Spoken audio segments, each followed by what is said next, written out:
సరికొత్త ఫ్యాబ్రిక్తో వచ్చేసాను. మరి దీపావళి ఫెస్టివల్ దగ్గరలోనే ఉంది. సో లెహెంగాస్కి, లాంగ్ ఫ్రాక్స్కి మెటీరియల్స్ కావాల్సిన మెసేజ్లు పెడుతున్నారు. మరి మీ అందరి కోసం లేటెస్ట్ కలెక్షను పైతాని అండి, ఎక్స్క్లూజివ్ ఐటమ్ అనమాట.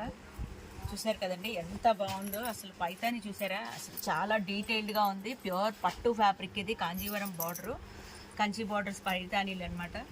వీళ్ళ కలర్స్ అన్ని కూడా బ్యూటిఫుల్గా ఉన్నాయి. అద్దరిపోయే కలర్ చార్ట్ మీకోసం ఎదురు చూస్తుంది. అడ్రస్ ఎక్కడ అంటారు? Shop number 339, 340 Krishnaveni cloth market, first floor, Chennakesava, Panja centre, Vijayawada. మరి షాప్కి వస్తే కనుక చాలా కలెక్షన్ చూడొచ్చు. అలాగే దీనికి అంటే లెహెంగా ఉన్న బ్లౌజు దీంట్లోనే వేసుకొని ఓనీకి ఆపోజిట్గా వేయచ్చు. అలాగే ఇంకా వెరైటీస్ కావాలి అనుకుంటే కనుక వెంటనే స్టోర్కి వచ్చేసేయండి. ఆన్లైన్ షాపింగ్ కూడా ఉంది. ఎలా అంటారా, స్క్రీన్ మీద వచ్చే నెంబర్కి వాట్సాప్ ఉంటుంది, వీడియో కాల్ ఉంటుంది, కొరియర్ ఫెసిలిటీ ఉంటుంది. ఇది శారీ లాగా కూడా యూజ్ చేయొచ్చు. Pure material, original material. ఇంకా వెరైటీస్ మీకోసం ఎదురు చూస్తున్నాయి. వెంటనే సంప్రదించండి. మీ చెన్నకేశవ.